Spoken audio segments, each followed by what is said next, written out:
যে এখানে দোকান দেন চাঁদা মাদা দেওয়া লাগে? ওখানে দিলাম 1.5 লাখ টাকা জরিমানা। লাস্ট ধরেন 16-17 বছর তো আর ভোট দিতে পারে না। কেন্দ্রে গেছি, স্লিপ দেওয়া হয়ে গেছে। লাস্ট গরুর মাংস কবে আনছিলেন আপনি? যেই বাজার ওখানে 1000 টাকা লিয়ে বাজারে গেলে 5 কেজি চাল কিনলে 8 টাকা থাকে না। বিএনপির কেমন মনে হয় দল হিসাবে? ওই হিসাবটা করলে দল হিসাবে থাকার যোগ্যতা নেই। কিন্তু আপনি কিন্তু আমার কাছে ভালো লাগতেছে ব্যাপারটা কি, আপনি খুব ডিপ্লোমেটিক কথা কইতেছেন কিন্তু কাকা। জামাতে ইসলামরা আপনার কেমন মনে হয়? সবাই ভালো বলে, ঠান্ডা বুকে নিয়ে লয়, মানে ভাবে বোঝা যায় যে মানে সব পিছনে বাদ দিয়া মানে সবই আমার সাথে এক হয়ে গেছে। কিন্তু ওই মোটটা পার হয়ে গেলেই তো শেষ হয়ে আছে। এই যে ছাত্রকে যে দলটা আছে না, এই এনসিপি, এর মধ্যে কোন নেতার আসলে কথা আপনার কাছে ভালো লাগে? ওই যে মোটা করে যে নাহিদ, ওই দুজনই মানে কথাটি মোটামুটি ভালোই লাগে। বাংলাদেশের সবচেয়ে বড় সমস্যাটা কি? চাল খাইতাম 12 টাকা 14 টাকা, অনেক চাল খাইতেছে 80 টাকা 100 টাকা।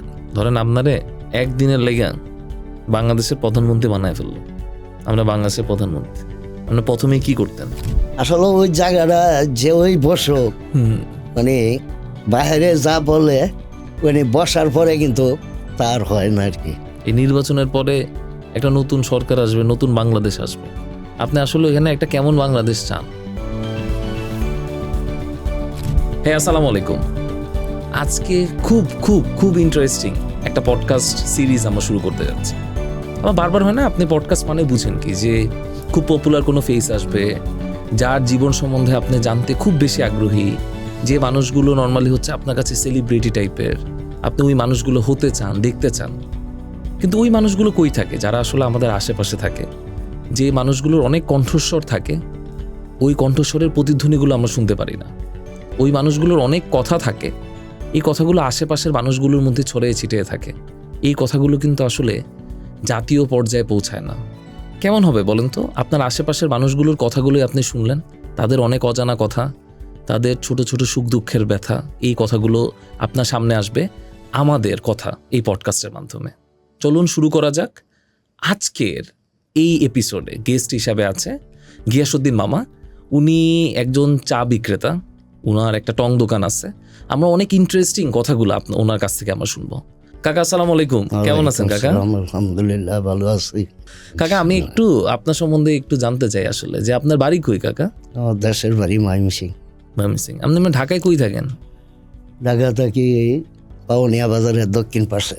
দক্ষিণ পাশে, ওখানে কি আপনার দোকান? হ্যাঁ, আগে ছিল টেম্পো স্ট্যান্ডে বাজারে, পরে একটু গ্যাঞ্জাম হয়েছিল, ওই গ্যাঞ্জামের ভাঙ্গিয়া দেওয়া আর নিচে ওটা হলো আপনার টেম্পো স্ট্যান্ডে একটু দক্ষিণ পাশে কবরস্থানের সাথে।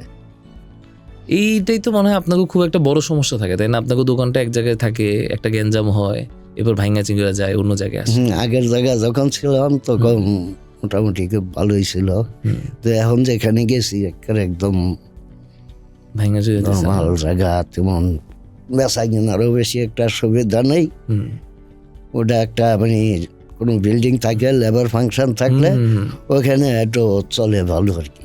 আপনি আগের যে জায়গায় দোকানদারি করছেন, এটা কয় বছর ধরে করছিলেন? আগের জায়গায় দোকানদারি করছি প্রায় 16-17 বছর। এটা ভাঙছে কেন? ওটা ওই বাউনিয়া আমরা যেখানে থাকি ওদের সাথে একটু গ্যাঞ্জাম জায়গা নিয়ে, ওই আরেক পার্টির লোকে ভাইয়ে মানে এক ভাইয়ে গ্যাঞ্জাম করে আর এক ভাইয়ের জায়গা অন্য লোকজন নিয়ে ওইটা ভাঙচুর করে ফেলছে। কাকা, আমি কি আসলে ওই জানতে পারি আপনি ময়মনসিংহ থেকে কবে আসছেন ঢাকায়, কেমনি কি শুরু করছেন? আমি ময়মনসিংহ থেকে আসছি 16-17 পরের থেকে, বাকিটাই ঢাকা। 2016-17 পর থেকে পুরো বাকিটা ঢাকা। এর আগে আপনি ময়মনসিংহ কি করতেন? তখন তো আমি কোনো কিছু করিনি, আব্বা ছিল, আব্বা গ্রামে একটা দোকানদারি করতো মহলে, ওই ঘুরিয়া ঘুরিয়া। হ্যাঁ। তখন তো তেমন একটা ওই আব্বার সাথে কোনো কাজকর্ম থাকলে করছি, আর নাহলে এই ঘোরাফেরা করছেন। আপনার এমনি পরিবারে কে আছে কাকা? পরিবারে আছে 4 পোলা 1 মেয়ে। আপনার 5 ছেলে মেয়ে? এই যে ধরেন আপনি এই যে চা বিক্রি টিক্রি করে যেসব টাকা পয়সা আসে, আসলে এটা দিয়ে ধরেন আপনি এই 5 জন মানুষ প্লাস আপনার সংসার, আপনার পরিবার আছে, আপনারা 7 জন, আপনারা কেমনে চলাফেরা করছেন? আসলে চলার কষ্টেই চলতেছি ওরকম, মানে কি করবো, নাই যখন ইনকাম কম। তারপরে যখন ছেলে 5 জন ঠিক আছে, কিন্তু 5 জনটা যখন খাড়ুইয়া করছি তখন করতে করতে তো আমার সময় শেষ পথে। হ্যাঁ। এখন 3 জনের বিয়া শাদি করে এলাইছি, 3 জন 3 জায়গায় ভিন্ন, আমি 4 জন এখন এক জায়গায় আছি।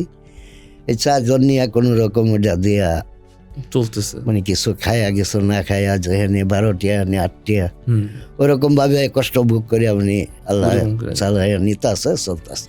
এখন তো জিনিসপত্রের যে দাম, বাজারের যে অবস্থা অতিরিক্ত, কারণ এটাতে কেমনে চলেন কাকা? আমি ধরেন আপনার কাছে একদম একটু ফ্র্যাঙ্কলি বলি, ধরেন আপনার মাসে মানে ধরেন এই চা বিক্রি টিক্রি করে কেমন টাকা পয়সা আসে আসলে?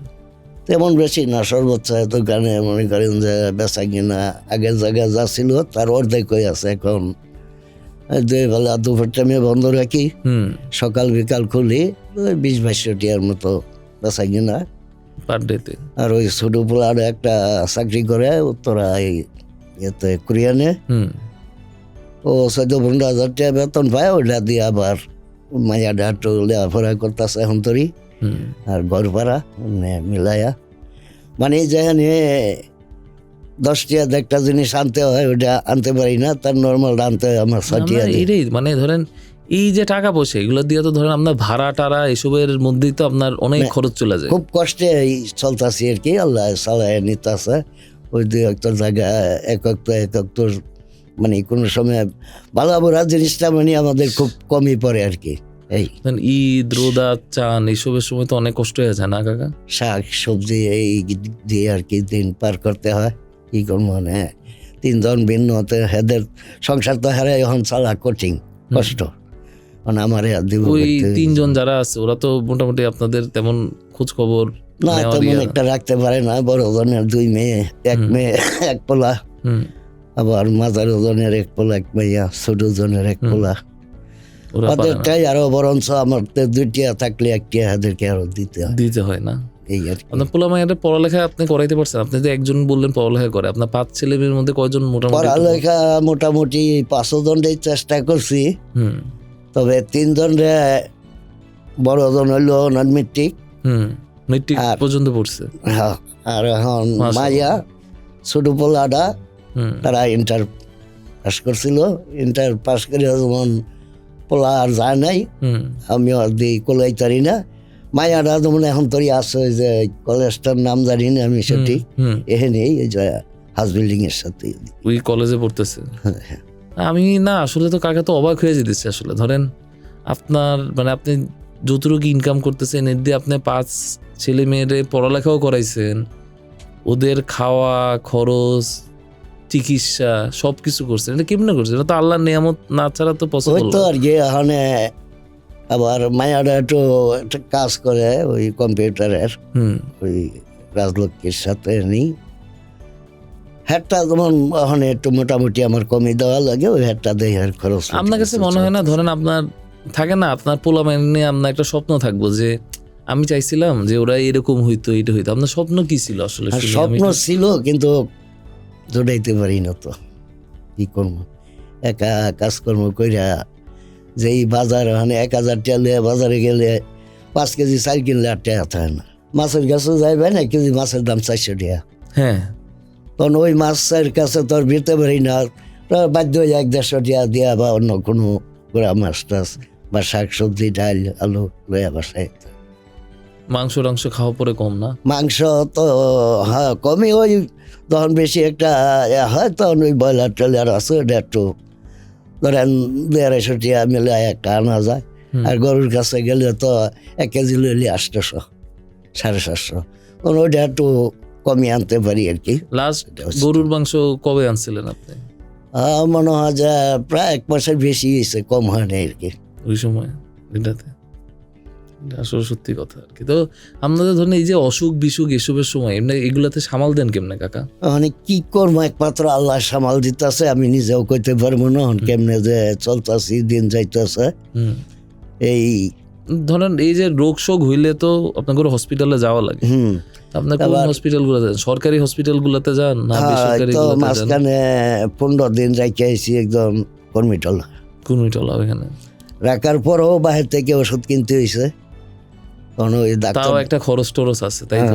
তখন ডাক্তার ড্রাইভার ভালো ছিল, তখন ওই ডাক্তারটা পরে প্রায় 5-6 হাজার টাকার মতো ওষুধ দিছে আপনার। এমনি আপনার কাছে কি মনে হয়, ধরেন যে এরকম হসপিটালগুলো যেগুলো থাকে, সরকারি হসপিটালগুলো, ওগুলা কিন্তু ওইরকম কি সেবা দেয়, না। ওরকম কিছু করে তেমন আগের মতো যে ছিল, হসপিটালে 2-3 বার গেছি, এখন আগের চেয়ে অনেক, যে সাধারণ যে নর্মাল ওষুধ দেয়, 3 দিনের ওষুধ দিত, প্যারাসিটামল ট্যাবলেট, এগুলোই তখন আমরা ঠিক মতো দিবারছে না। দিলে ডাক্তারে 10টা দেয় 5টা নাই। ওরা নিজেরা আর ভালো একটা ওষুধ দিলে এটা আর পাই না, কয় বাইরে থেকে কিনে আলো, ওগুলা দেয় না। থাকলেও ওরা মানে কয় বাইরে থেকে কিনে আলো, বাধ্য হয়ে বাইরে থেকে কিনতে হয়। এটা তো মোটামুটি আপনার আসলে জীবনটা তো বলতে গেলে খুব কষ্টেই মানে যাইতেছে আর কি। তারপরেও আল্লাহর কাছে খুশি আছি, আল্লাহ যেভাবেই হোক মানে খায়া না খায়া লবণ মরিচ দিয়া দিন পার করতেছি। আপনার মাঝে মাঝে আসলে আফসোস হয় না? দেখেন আমগো দেশটাতে তো এরকম হওয়ার কথা ছিল না, মানে সবার তো মোটামুটি ধরেন খায়া পুরা সুন্দর মতো থাকতে পারবে, অতটুকু একটা অধিকার তো মানুষের আছে। কিন্তু যখন কাজকর্ম না করছি তখন কিন্তু খুব, এখনকার যে সময় দুর্দশা, তখন এর সময় চাই অনেক ভালো গেছিল।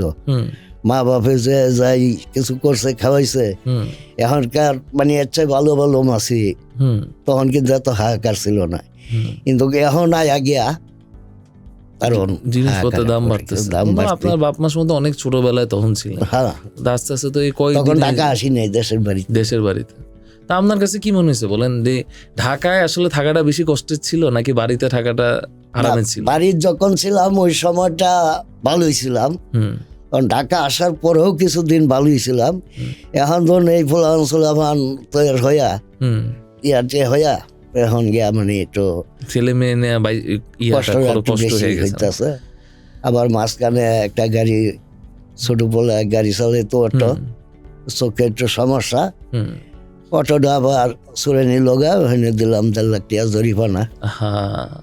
1.5 লাখ টাকা জরিমানা দিচ্ছেন। এখন কাকা আমি আপনার লগে এখন খুব ইন্টারেস্টিং ব্যাপার একটাতে কথা বলবো আর কি। হ্যাঁ, কথাটা হইতেছে এটা কি, আপনাদের একটা বিশাল জার্নি পার করছেন আপনার লাইফে, একটা বড় সফর দিয়েছেন। আপনার বয়স কত চলে এখন? 65 মতো। আপনার তো তাহলে রাজনীতির বাংলাদেশে সবকিছুই দেখছেন, আপনি সবকিছু দেখছেন, দেখাইছে কম বেশি, আল্লাহ তো দেখাইছে আপনারা রাজনীতির দেখাইছে। এখন আপনার কাছে আসলে মানে মনে হয় কি, এখন বাংলাদেশের যে এই যে দেখলেন ধরেন একটা 16 বছরের একটা জোর জুলুম ছিল, এই যে এত পোলাপাইন রে মারলো ধরেন আওয়ামী লীগ সরকার, এরপর যে নতুন একটা সরকার আসলো, মানুষের যে একটা আশা ছিল না একটু খায়া পয়রা বাঁচতে পারবো, একটু আগের থেকে ভালো করে চলতে পারবো, তো এই ব্যাপারটা নিয়ে আপনার কি মনে হয় আসলে? না, এই ব্যাপারটা যে খুব কঠিন সমস্যাই গেছে। এখন সামনের দিকে যেও আসুক, আশা তো করি যে একটু ভালোর দিকে যাইতে পারে বা যাইব, এটা আপনি আশা করতেছেন? এইটাই তো আশা করতেছি যে আমরা গেলে যাতে আমাদের ঘরে ছেলে ফেলে যারা আছে একটু ভালোভাবে চলাফেরা যাইতে পারে। আপনি তো ধরেন একটা চার দোকানে কিন্তু হয় কি, আপনার চার দোকানে মানুষ যখন চা খায় ওরা কিন্তু ম্যাক্সিমাম সময় রাজনৈতিক আলাপগুলা করে, পুরাপুরি রাজনৈতিক আলাপগুলা করে। এই রাজনৈতিক আলাপগুলা থেকে আপনার এখন বাংলাদেশের বর্তমান পরিস্থিতি কি মনে হয়, রাজনৈতিক পরিস্থিতি কেমন মনে হয়? এখন তো পরিস্থিতি বর্তমানে মোটামুটি মনে টানতেছে যে আশা করি যে সামনের দিকে ভালো হওয়ার কথা, বিশৃঙ্খলা হওয়ার কথা না, যে সুষ্ঠু নির্বাচন হয়, যে দলই আসুক আশা করি যে ভালো দিকেই যাইতে পারে। আপনি আপনার লাইফে কতবার ভোট দিতে পারছেন? 2 বার মনে দিছি। লাস্ট ধরেন 16-17 বছর তো আর ভোট দিতে পারেন না। কেন গেছি আব্দুল জলিল গেল 16 বছর পর যখন নতুন নির্বাচন শুরু হইলো, তখন বারিন্দা বলতে উঠছিলাম, ওটার পরে স্লিপ দেওয়া হয়ে গেছে, ভোট দেওয়া হয়ে গেছে। আপনি নিজের ভোট নিজে দিতে পারেন নাই? দিতে পারিনি, পরে বাইরে গেছি। কি করবো, এমনি আমি আপনার খুব ফ্রি ফ্যাঙ্গলি বললি, বুঝছেন, ধরেন ওই ভোটের পারপাসে তো হয় না, টাকা পয়সা দেয়। আপনি কি নিছিলেন কোনো টাকা পয়সা? না, কেন নেই। তখন তো আমরা যে বাউনিয়া গ্রামে থাকি, ওই ভোটটা আসছিল ইউনিয়ন পরিষদের মেম্বার চেয়ারম্যানের। তখন এলাকায় মেম্বার ছিল দিল্লি মেম্বার, সে নির্বাচন করছিল, তার প্রার্থী আরো 3 জন ছিল। সে গিয়েছিল, ডাকছে, ডাকার পরও আমার তখন দোকানেই আমি যাই নাই, অনেক জোর করিয়া 500 টাকা পরে আমার ওই সবার সামনে কয়েছে যে এটা তোর নির্বাচনে ভোটে লেগে দেয় নাই, এই 500 টাকা তুই চা খাইস, তোর দিয়ে গেল। এমনি। এটা সরাসরি এই এটাই আপনার পুরা জীবনে, হ্যাঁ। ভোটার জীবনে আপনি হ্যাঁ। 500 টাকা আপনি পাইছেন পাইছি। একজনের কাছ থেকে। আপনার কি মনে হয় তাও আসলে- নেই না, জোর করেই জোর দিছে। করে দিছে। আপনার কি মনে হয় আসলে ধরেন এটা কিন্তু ভোটের আগে আগে দেখেন না, সব প্রার্থীরা ধরেন আপনি দেখেন যারে জীবনে কোনোদিন দেখেনও নাই, এখন দেখবেন সে চা দোকানে যাইতেছে, যাইতেছে। আপনারে জড়ায় ধরবে, আপনার হাতে চুমা খাবে, এই ব্যাপারগুলো তো আপনি অনেক দেখছেন। এখন এগুলো দেখে আপনার কাছে আসলে কি মনে হয়, এটা আসলে সত্যিকারই করে না এটা পুরাটা অভিনয় থাকে এদের? এটা 3 ভাগের 2 ভাগই হয়তো অভিনয় থাকে, 1 ভাগ সত্যিকার হয়। হুম আর টাকা নিয়ে যারা টাকা খায়া অভ্যাস হয়ে গেছে, এরা ভোট দিলেও টাকা খাবে, না দিলেও টাকা খাবে। টাকা খাবে। তো অনেকে একটা খুব জনপ্রিয় কথাবার্তা থাকে যে আমি সবার কাছ থেকে টাকা নিমু, আমি ভোট আমার মতো দিব। দেব। আপনি কি ওই তত্ত্বে বিশ্বাসী? ধরেন আপনি টাকা পয়সা দিলে কি এখন নিবেন সবার কাছ থেকে? না, নিবেন না। এইটাই কিন্তু আসলে আমরা কিন্তু আসলে এটা আশা করি। আমাদের কাছে হয় কি এসব লেভেলে অনেক আমার কাছে উল্টাপাল্টা আমার কাছে খবর থাকে। এই খবরগুলো কিরকম থাকে, এই টাকা দিলে মনে হয় এদের কিনা যায়। দেখেন আপনি যে জায়গায় আপনার থাইকা খায়া পয়রা সবচেয়ে কষ্টের মধ্যে আছেন, তাও আপনার মুখ দিয়ে আলহামদুলিল্লাহ মাশাআল্লাহ এই কথা বেরিয়েছে যে না আমি টাকা খাই আসলে ভোটের ব্যাপারে যাবো না। কোনোদিনও না। বাসায়ও নিষেধ। আমার ছোট পোলারেও আমি করছি, ছোট পোলার ওল্ড ডাবল যাইছে, তুমি কেন্দ্রত গেলে আমার তো তুমি লাগিয়ে 1-2 ম্যানেজ করিও দিব না, লইয়া যাইও। কেন্দ্রত গিয়াও তুমি কোনো দোকানে বসেও চিনা লোক ছাড়া কোনো চাও খাইও না, এটা বলছে ওইটাও বলছে। মাশাআল্লাহ। এই যে আসলে নাগরিকের, আমার কাছে মনে হয় নাগরিকেরও ইমান থাকা উচিত রাষ্ট্রের প্রতি। এই ইমানটা আছে আপনার, এই জন্য অনেক ধন্যবাদ কাকা আপনারে। আমি আর এখন আপনার একটা কথা বললি, এখন এটা হয়েছে পুরাপুরি আপনার চায়ের দোকানের কথা, এটা আপনার কথা না। না, এই যে আপনার চায়ের দোকান নিয়ে যে আলাপ চালাপ হয় না, যে এ রাজনৈতিক দল খুব ভালো পজিশনে আছে, এ চুরি চট্টামি করে, এ ভালো কিছু করতে পারবে, এখন আপনি কোন দল সম্বন্ধে একটা ভালো ব্যাপার শুনেন চায়ের দোকানে? এতদিন তো এনসিপি তো এটা হলো বর্তমানে নতুন পার্টি, আগে তো শুনি নাই, এখন আসছে শুনতেছি। তখন এটার সম্বন্ধে আমার বেশি একটা অভিজ্ঞতা নাই।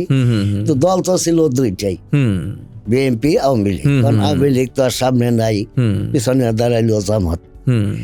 এখন জামাত আর বিএনপি যদি এই তো চলতেছে পারাপারি।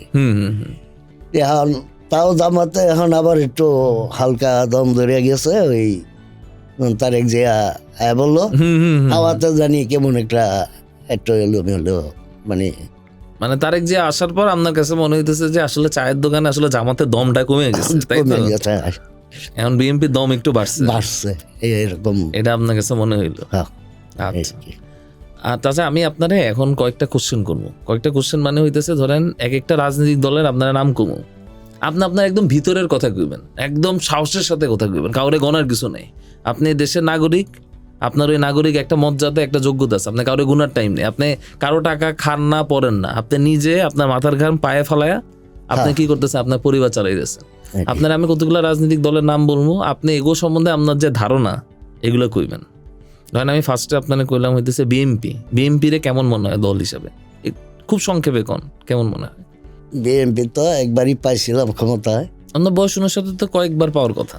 আসলে ওই জায়গাটা যে ওই বসক মানে বাইরে যা বলে বসার পরে কিন্তু তার হয় না আর কি, চেঞ্জ হয়ে যায়, কেমন জানি একটা উলট পালট হয়ে যায়।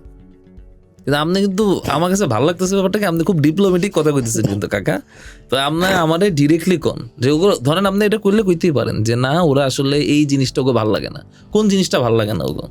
আমি ভোট দেওয়ার শুরু থেকে একবার খালি 17 দিন না 18 দিন পর্যন্ত অবরোধ ছিল, হরতাল ছিল, গাড়ি চলছিল না। ওই সময়টা একটু খারাপ লাগছিল আর কি, বেশি চলাফেরা যাইতে বিএনপি হরতাল দিছিল, ওগুলো নিয়ে খারাপ লাগছিল।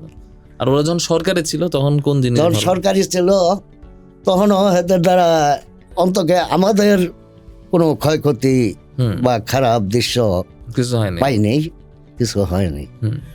বা যে আওয়ামী লীগ গেছে, আওয়ামী লীগের দ্বারা কিন্তু শৃঙ্খল করছে, তারপর আমাদের মতো বা আমার এখানে আওয়ামী লীগ যে এত মানুষরা মারলো, খুন করলো, ধরেন এই যে রাস্তার মধ্যে এত মানুষের খুন করলো, আল্লাহ মাফ করুক, ধরেন আপনার ছেলে হইতে পারতো, আপনার মেয়ে হইতে পারতো, আমার ভাই হইতে পারতো, আমার বোন হইতে পারতো। এটা অতিরিক্ত মানে একটা বিশৃঙ্খলাই হয়ে গেছে, এটা মানবতার কোনো কাজ না। দাঁড়া না। আর ওদের কি আসলে দল হিসাবে আসলে থাকার কোনো যোগ্যতা আছে এখন আপনার কাছে কি মনে হয়? এখন ওই হিসাবটা করলে দল হিসাবে থাকার যোগ্যতা নেই, ওদের যোগ্যতা নেই। জামাতে ইসলামরে আপনার কেমন মনে হয়? জামাতে ইসলামরে তো ওদের সাথে বেশি একটা করছি না, খালি ওই আওয়ামী লীগের সময় মানে একটা ওরাউরি ফারাফারি হয়েছে এইটুকুই জানি, বা এদেরকে আরো নির্বাচন হয়েছে কিনা ওটা আমার ওরা নির্বাচনে তো যখন বিএনপির সাথে জোটে আসছিল, আওয়ামী লীগের সাথে জোটে আসছিল, পরে তো খামলা সব এলোমেলি হয়ে গেল। এরপরে জামাতের সম্বন্ধে বেশি একটা আইডিয়া আমার নাই, কি জামাতের সম্বন্ধে আপনার বেশি আইডিয়া নাই, পুরাপুরি একটা আইডিয়া আমার। তাহলে তো ওদের ভালো খারাপ আপনি বলতে পারবেন না, এটা সঠিকটা বলতে পারতেছেন। আপনার এই যে ছাত্রগণ নতুন দল হয়েছে এনসিপি, এটা নিয়ে আপনার আসলে চিন্তা ভাবনার ব্যাপারটা কি, বা কি কেমন মনে হইতেছে? কিছুদিন আগে তো প্রথম যখন নাম বাইর হয়েছে তখন তো খুব ভালোই দেখলাম যে কথাবার্তি খুবই একটাই আসছিল। এখন তো আবার শুনতাছি নাকি জামাতের সাথে 11 দল একসাথে হয়েছে। হ্যাঁ, আপনি তো মাশাআল্লাহ ভালো খোঁজ খবর রাখেন। এরপর তারপরও মোটামুটি এখন তোরই ভালোই শুনতাছি। এখন সামনের দিকে কি পরিস্থিতি দাঁড়ায় বা কাজে কর্মে গেলে কিরকম হয় এটা তো না দেখলে আর বলা যাবে না। এটা একটা সুন্দর কথা কইছেন, কিন্তু না দেখলে কিন্তু আপনি বলতে পারবেন না। যে কোনো কাজকর্ম করলে বোঝন যায়, না করলে কোনোটাই বোঝা যায় না। বিএনপির মধ্যে কোন নেতারে আপনার কাছে ভালো লাগে? ওর কথাবার্তা শুনে আপনার কাছে মনে হয় যে না, লোকটা সুন্দর কথা কয়? বিএনপির মধ্যে আমার সবচেয়ে বেটার ভালো লাগছে একমাত্র মির্জা ফখরুল। ওরে ভালো লাগছে আপনার কথাবার্তা বা কোনো বিশৃঙ্খলা খারাপ কোনো ভাষা নাই, এমনি যাই কিছু করো ওর মুখে অন্তরি খারাপ কোনো কিছু ভাষা কিছু দেখেন। জামাতের এরকম কি কেউ পরিচিত নেতা আছে আপনার? জামাতের তো এখন দেখতাছি যে ওই শফিকুল নাকি ওনাই তো বেশিরভাগ বয়ান টয়ন দিতেছে, ওনারও কোনো আচরণ আমরা শুনি নেই। খারাপ কথাবার্তা শুনে ভালো লাগে? মোটামুটি ভালোই লাগে। খারাপ ওনার কথাবার্তা শুনে ভালো লাগে, কথা তো যা ঠান্ডা মেজাজেই বলতেছে ওই তো ওইটাই। কয়ার সময় তো সবই মোটামুটি, কিন্তু কেউ খারাপ বলে না, সবাই ভালো বলে, ঠান্ডা বুকে নিয়ে লয়, মানে ভাবে বোঝা যায় যে মানে সব পিছনে বাদ দিয়া মানে সবই আমার সাথে এক হয়ে গেছে। কিন্তু ওই মোড়টা পার হয়ে গেলেই তো শেষ হয়ে আছে। এটাই সত্যি কথা। মোড় পার হলে আর কেউ কোনো খোঁজ খবর রাখে না। সবচেয়ে বড় দুঃখের কথা যে সময় পার হয়ে গেলে আর কারো কথা কারো মনে নেই। এই যে ছাত্রকে যে দলটা আছে না, এই এনসিপি, এর মধ্যে কোন নেতার আসলে কথা আপনার কাছে ভালো লাগে? ওই যে মোটা করে যে নাহিদ, আমি সঠিকভাবে নাম জানি না, আর একজন ওই যে নাম বলিয়া গেছি, ওই হাসনাত, ওই দুজনই মানে কথাটি মোটামুটি ভালোই লাগে, খারাপ না। কত শুনছেন আপনি এগুলো? হ্যাঁ, তো দোকানে এখন টিভি আছে, আপনি টিভিতে, আপনি কি নেট চালান মোবাইলে? আপনি টিভিতে শুনছেন কথা? টিভিতে কত শুনে ভালো লাগছে? মোটামুটি ভালোই লাগে। আপনার ধরেন এইটা ধরেন আপনি বিএনপির নাম শুনছেন, এরপর হচ্ছে আপনার জামাতে ইসলামের নাম শুনছেন, এনসিপির নাম শুনছেন, আর কোন দলের নাম শুনছেন? এর সাথে ছিল হ্যাঁ ছিল বিএনপি, জামাত, আওয়ামী লীগ, এরশাদ, এই জাতীয় পার্টি। ওই তো জাতীয় পার্টি তো এরশাদ। এরপর হচ্ছে এনসিপি। এই এনসিপি নামটা মানে আগে শুনি নাই, এখন নতুন শুনছেন, নতুন দল হয়েছে, এর লাগে তো নতুন শুনবেন আর কি। হ্যাঁ, এরপর আর কোন দলের নাম শুনছেন আপনি? না, আর কোন দলের নামটা গণ অধিকার পরিষদ, এবি পার্টি, এগুলো শুনছেন না? এটার নামটা শুনি নাই, শুনেন শুনলো খেয়াল নাই, আমার স্মরণ নাই। যেগুলা পোস্ট তখন বাচ্চাদের সামনে আছে এটি স্মরণ আছে, এগুলাই স্মরণে আছে আপনার। আচ্ছা কাকা, না আমি আপনার আরেকটা প্রশ্ন করি। আপনার কাছে মনে হয় যে এই যে বাংলাদেশ এখন আপনি তো দেখছেন, আপনার অনেক একটা বয়স, একটা জার্নি পার হয়েছে, এই যে দেখছেন, এর মধ্যে আপনার কাছে কি মনে হয়েছে আসলে বলেন তো, বাংলাদেশের সবচেয়ে বড় সমস্যাটা কি? যে সমস্যাটা সলভ করলে মানুষের দুঃখ কষ্ট অনেকাংশে কমে যাবে, এটা কোন সমস্যাটা? এটা সমস্যাটা হলো সব কিছু মিলে চাকরিজীবী তো যারা আছে হেদের তো কোনো ঝামেলা নেই, সমস্যা নেই। মাস গেলে যে এবারও হয়তো এখন 22 পাইতেছে, যে 22 পাইতে 50 পাইতেছে, হেদের সমস্যা একটা। আমাদের গরিবের জন্য বেশিরভাগ হলো সব জিনিসই দাম, ওই দাম হিসাবে মজুরি কম, 500-600। আবার ব্যবসার খাতিরে সারাদিন বড় দফায় ব্যবসা করলে দেখা যায় 500 টাকা টিকে না। তো ওইরকম চাইলের বাজার যায় নিয়ে চাইল খাইতাম 12 টাকা 14 টাকা, অনেক চাইল খাইতেছে 80 টাকা 100 টাকা, আটা খাইতেছি 50 টাকা 60 টাকা। ওই সব দিক দিয়ে কাম কাজের একটু চাপ থাকতো বা জিনিসের দাম একটু কম থাকতো, তো মনে করেন যে আমাদের মতো যে দিন খামারি লোক যারা দিন মজুরি কাম করি এদের জন্য একটু সুবিধা হতো, দাম কম থাকতো, আমাদের কাছে একটু ভালো লাগতো কেনাকাটা করতে। আর আপনারে কাকা আমি যদি বলি, ধরেন আপনারে একদিনের লেগা বাংলাদেশের প্রধানমন্ত্রী বানায় ফেললো, আমরা বাংলাদেশের প্রধানমন্ত্রী, আপনি প্রথমে কি করতেন? কাজ তো এটা যে প্রথমে একবার আমি বললাম যে ওই জায়গাটা আমি যত যদি হাজিও থেকে তাই ওই চেয়ারটা বইলে তখন হাজির মনে হয়ে যায় অন্যরকম। তা আপনি অন্যরকম হয়ে যাবেন? হয়েও যেতে পারি। আচ্ছা, হ্যাঁ, ওই জায়গায় গেলে এমন কোনো লোক নাই যে এটা হবে না, আগে আমার চিন্তা করবো, এরপর হইলো অপরের চিন্তা। আর যদি পুরা বুক করতে পারি পুরা নেই, তা আপনি দেশের লেগে কিছু করবেন না, তখন তো আর দেশের কথা খেয়াল থাকবো না। এখন এটা তো আপনার তো বুঝেন, আপনি তো মানুষের কষ্টটা বুঝেন না। এই কষ্ট বুঝে আপনার কাছে কি মনে হয় আসলে নিজে চিন্তা করা উচিত না মানুষের চিন্তা করা উচিত? এখন 10 জনের চিন্তা করা উচিত। তাহলে কি করতেন 10 জনের চিন্তা করে? তখন আমার মতো এক ব্যক্তি যদি হয়, আমি যেরকম বুঝি যে আমার মতো মানুষ একজন প্রধানমন্ত্রী হইলে অত গরিবের কথা ফলে পড়ে, কিন্তু অবশ্যই চিন্তা ভাবনা করতাম যে না আগে দর্শকের কিছু দেখি বা একটা চিন্তা ভাবনা করি কেমনে চলা যায়, বা একটা কাজ করলে 200, 200, 500 লোক এখানে কইরা খাইতে পারবো, চলতে পারবো, এরকম একটা মানুষের যেন কর্মসংস্থান বাড়ে, যেন কাজ করা জায়গা বাড়ে, এগুলো নিয়ে কাজ করবেন, এরকম একটা কিছু করতাম। এরকম একটা কিছু করতেন কাকা। এখন আমি আপনার সাথে এখন একটা র্যান্ডমলি বলতে গেলে আমাদের কথা, আমাদের টকশোর একদম লাস্টের দিকে চলে আসছি। তো আপনার একটা স্বপ্ন থাকে না মানুষের সবসময় জীবনে, আমার কাছে মনে হয় যে আপনি তো একটা জীবন আসলে আশা করে না মানুষ যে আমার জীবনটা এরকম হইতে পারতো, আমার জীবনে এই জিনিসগুলো থাকতে পারতো, আসলে আমি এগুলো এখন পাইনি। আপনি এরকম কিরকম একটা জীবনের আপনি স্বপ্ন দেখেন আমার কোন? তো স্বপ্ন তো ছিল, অনেকই ছিল। তোমার প্রথম তো দেশের বাড়ি যখন ছাইরে আইছি, বাচ্চা যেটা আমার ব্যবসা যাদের কিন্তু অনেক মোটামুটি ভালো সম্পত্তি ছিল, ওই সম্পদটা যখন হারাইছি, এখন মাঝে মাঝে মনে হইতো আর কি যে সম্পদ আসিল ধান জমি কাটছি, নিজেরা করছি, কামলামনি লইছিল, নিজেরাই চড়াইছি, দেখতে খুব ভালোই লাগছে, খাইছিও, ভালো চলছি। কিন্তু মনে চায় কিছু খায়া দেয়, কিছু সামনে থাকলে ছেলে মেয়ে আছে যা ওদের জন্য কিছু করতে পারি, কিন্তু কোলাইতে পারতাছি না, হায়াতে কোলান কোনো লেখাপড়া নেই, কোনো কিচ্ছু নেই। এরপরে যে ব্যবসা, এই ব্যবসা তো জমা মজুরের কথা কোনো রকম তাই না ছায়া খায়া না খায়া দিন পার করতেছে, যে কদিন বাইসা তাই এই কদিন যে গ্লাস পানি হইলেও খায়া বাইসা থাকতেই হইব, ওই হিসাবে আছেন। আপনারা যেখানে দোকানদারি বা এসব করেন, এখানে তো আপনাকে দোকানের একটা সবচেয়ে বড় সমস্যা থাকে চাঁদাবাজির যে ব্যাপারটা।